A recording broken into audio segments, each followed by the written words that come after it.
The mayhem at the Mandalay Bay ended only when Stephen Paddock killed himself just before the police breached the door of his hotel room. We have actually sound of that happening. Here it is.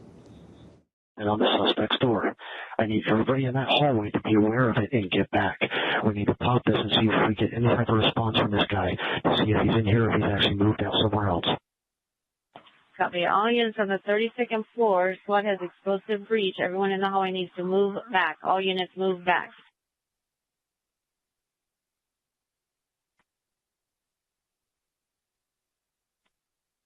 Breach.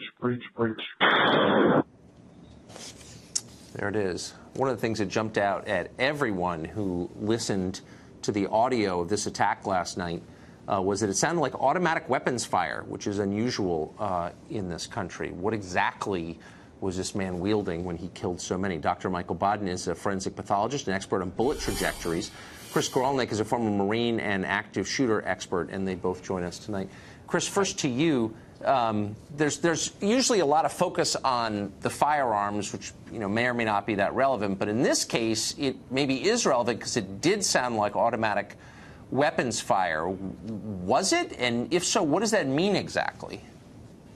Well, you can tell by the rate of fire. And good evening, Tucker. I'm sorry to be with you tonight for this reason, but the rate of fire is what we call cyclic rate, which is it's firing as fast as the gun's capable of firing. Yes.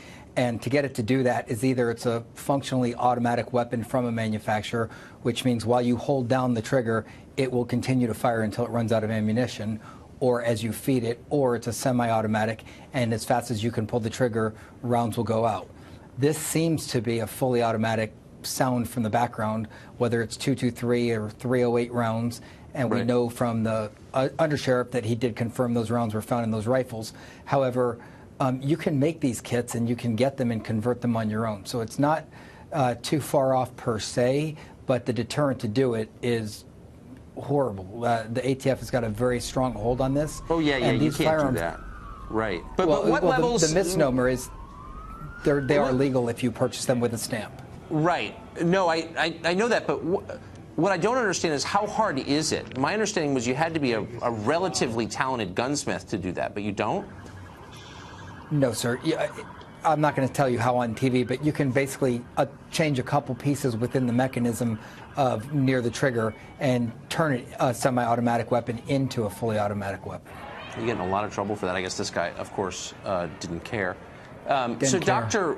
Doctor, what are pathologists learning as they examine the victims of this tragedy today? What will they be looking for? Well, one of the things that the coroner's office pathologists will do is remove as many bullets as they can for the police, and the police will go around to the coroner's office and to each of the hospitals to get every bullet that's removed from every patient, and they will then be able to find out from which weapons the bullets came from. And this is to ensure that there wasn't a second shooter with another gun that wasn't present at the scene.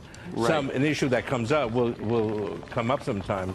But the most important thing they're doing right now is to deal with the families who are at the office and they want to know who's dead and they want to get their loved one back. And the identification of the bodies is the first procedure that goes on in the coroner's office. Right, of course it is. I wish we had more time. We're bumping up against a hard break, unfortunately. Michael and Chris, thank you both very much.